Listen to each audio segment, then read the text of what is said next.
Hello students, welcome back. आज हम लोग स्टार्ट कर रहे हैं इकोनॉमिक्स का theory of consumer behaviour. Chapter 1 chapter 2 भी अपलोड कर देंगे। चैप्टर 3 से स्टार्ट कर रहे हैं। तो इसमें हम लोग ने इस पर्टिकुलर पॉइंट को दो वीडियोस में बांटा है। ये हमारा पार्ट 1 है, जिसमें हम लोग कार्डिनल यूटिलिटी एनालिसिस को डिस्कस करेंगे। तो स्टार्ट करते हैं MCQ।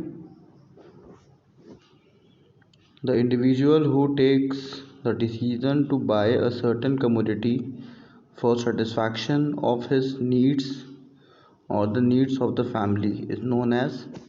सही आंसर है कंज्यूमर। क्यों? क्योंकि कस्टमर कौन होता है? जो खरीद के बेचता है। बायर कंज्यूमर भी हो सकता है और कस्टमर भी हो सकता है। तो इसका सही आंसर कंज्यूमर है। वो कंज्यूमर एंड कंज्यूमर होता है जो गुड्स को खुद से कंज्यूम करता है, वो आगे उसको सेल नहीं करता। तो इसका सही आंसर कंज्यूमर है, क्योंकि यहाँ साफ साफ लिखा है सेटिस्फैक्शन ऑफ हिज नीड्स और the needs of his family. ठीक है, नेक्स्ट आते हैं amount of satisfaction obtained from the consuming goods and services is called. तो इसको बोलते हैं utility. Next, what are the theories of utility. Utility कौन कौन सी थ्योरी है? तो आंसर सही है third, cardinal theory of utility और ऑर्डिनल थ्योरी ऑफ यूटिलिटी। दो यूटिलिटी की थ्योरीज हैं। नेक्स्ट है, it is the theory according to which the utility is measured in term of units like 2, 4, 8 etcetera.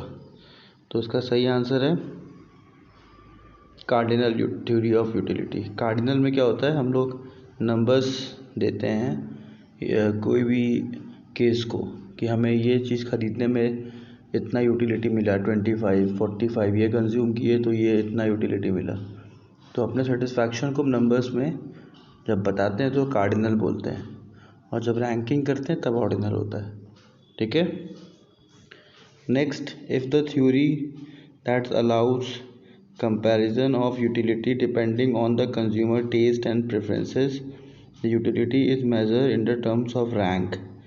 तो रैंक की बात कर रहा है। यहाँ पे आपको यूटिलिटी जो मिल रही है कोई भी चीज़ से, उसको आपने रैंकिंग कर दी। उसका सही आंसर होगा ऑर्डिनल थ्योरी ऑफ यूटिलिटी।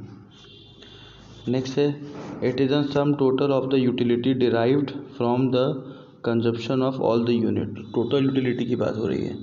सही आंसर आपका है टोटल यूटिलिटी। नेक्स्ट है, it refers to the additional utility on the account of the consumption of all the units of the commodity। तो इसका सही आंसर होगा मार्जिनल यूटिलिटी। क्यों? क्योंकि मार्जिनल यूटिलिटी में हम अलग अलग सबका यूटिलिटी होता है। पहला आइसक्रीम कंज्यूम करेंगे उसका यूटिलिटी अलग होगा, दूसरा आइसक्रीम कंज्यूम करेंगे उसका यूटिलिटी अलग होगा, और उन दोनों यूटिलिटी को जोड़ देंगे तब आता है हमारा टोटल यूटिलिटी। और इंडिविजुअल जब हर एक आइसक्रीम का यूटिलिटी लिखते हैं उसको हम लोग क्या बोलते हैं? Marginal utility. नेक्स्ट है, total utility is define as. Total utility के कौन कौन से फॉर्मूला हैं? तो दोनों ही हैं, पॉइंट नंबर 1 और 2, मतलब थर्ड आंसर आपका सही है, बोथ 1 एंड 2। फॉर्मूला अच्छे से लर्न कर लीजिएगा, एग्जाम में पूछा जा सकता है। नेक्स्ट है, मार्जिनल यूटिलिटी के फॉर्मूले कौन से हैं? तो इसका भी आंसर वही, दोनों ही है, बोथ 1 एंड 2। अब क्या है, व्हेन MU इज़ पॉजिटिव, तो आपको इसमें पहले इसका वो बनाना पड़ेगा कर्व। ठीक है, तो आपको समझ में आएगा, या अगर आपने लर्न किया तो कोई दिक्कत ही नहीं है, नहीं तो लर्न भी कर सकते हैं। तो जब MU पॉजिटिव होता है तो TU की क्या स्थिति होती है? तो TU इंक्रीज होता है। पहला ऑप्शन सही है। दूसरा है, व्हेन MU इज़ 0, तब क्या होता है? तब TU जो होता है वो अपने मैक्सिमम पे होता है। नेक्स्ट है, when MU is negative then TU is decreasing. ये इसका थर्ड आंसर होगा। नेक्स्ट है, dash states that as more and more unit of commodity are consume, marginal utility derive from every additional unit must be decline. जितना भी आप ज़्यादा से ज़्यादा कंज्यूम करोगे, कौन सा लॉ स्टेट करता है? तो इसका सही आंसर है law of diminishing marginal utility. तो क्या कहता है law of diminishing marginal utility? इसका कहना है कोई भी कमोडिटी आप जितना ज़्यादा कंज्यूम करोगे, हर एक बार जैसा पहला कंज्यूम किया फिर दूसरा कंज्यूम किया, तो यूटिलिटी जो है मार्जिनल यूटिलिटी जो है वो हर बार कम होती जाएगी। पहला कंज्यूम किया उसकी मार्जिनल यूटिलिटी 10 है, तो दूसरा जब कंज्यूम करोगे उसकी मार्जिनल यूटिलिटी 8 हो जाएगी। ये तीसरा कंज्यूम करोगे तो मार्जिनल यूटिलिटी 5 हो जाएगी। मतलब जैसे जैसे आप गुड्स को कंज्यूम करोगे मार्जिनल यूटिलिटी कम होती चली जाएगी। इसी को हम लोग बोलते हैं law of diminishing marginal utility. तो इसका सही आंसर आपका फर्स्ट है। उसके बाद assumptions of law of diminishing marginal utility क्या है? तो एजम्पशंस लॉ में होते ही हैं, मगर इसका मतलब क्या हुआ कि अगर ये सब चीज़ें रहेंगी तभी लॉ काम करेगा। तो क्या है देखिए, the utility can be measured in terms of unit. जितना भी यूटिलिटी मेजर करेंगे टर्म्स ऑफ यूनिट में करेंगे, रैंकिंग में नहीं करेंगे। ठीक है। नेक्स्ट है the marginal utility of a money is constant.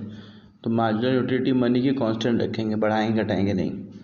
Next है the consumption must be in identical unit.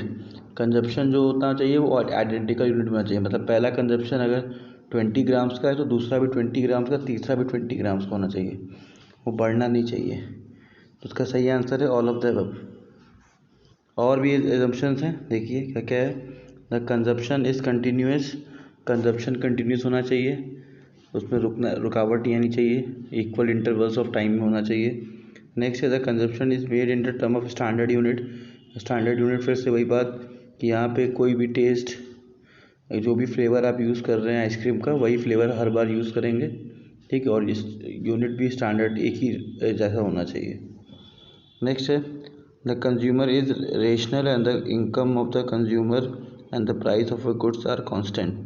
तो कंज्यूमर रेशनल होना चाहिए, उसको समझ में आना चाहिए कि उसको किस तरीके से यूटिलिटी को बताना है, प्लस जो भी उसकी इनकम होगी, ठीक है, वो कांस्टेंट रहेगी, इनकम बढ़ेगी नहीं कि वो ज़्यादा कंज्यूम करने लगे। तो ये सब चीज़ें आपको रखनी पड़ेगी एज एजम्पशंस, तभी law of diminishing marginal utility काम करेगा। नेक्स्ट है dash is when even when given his income and market price he plan his expenditure on the different goods and the services in such a manner that it maximizes total satisfaction। तो इसका सही answer होगा law of equi marginal utility.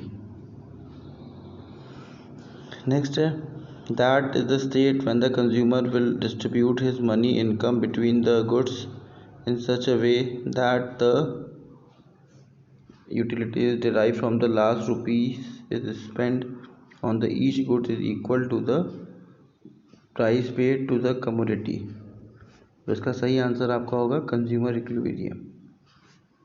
Next आते हैं consumer purchasing a single commodity will be in the equilibrium when he is buying such a quantity of the commodity which give him the maximum satisfaction। mu is equal to the price paid for the commodity mu API। ये इसका तीनों answer आपका सही है, A B और सी तीनों answer इसका सही है। ये जो लास्ट में लिखा हुआ है MUM है, नहीं है, M छोटा होगा U बड़ा होगा। नेक्स्ट आते हैं a consumer purchasing to commodities which be in at the equilibrium when he spend his limited income in such a way limited income in such a way that the ratio of marginal utility of two commodities and their respective prices, यहाँ पे क्या है, are equal to the mu fall in the consumption increase MUPX। तो ये to commodity cases है, ठीक है। To commodity case में क्या होता है, ये दोनों ही आंसर आपके सही हैं, both 1 and 2। Thank you student for watching. हमारे चैनल को प्लीज़ सब्सक्राइब करिए और शेयर करिए। Thank you.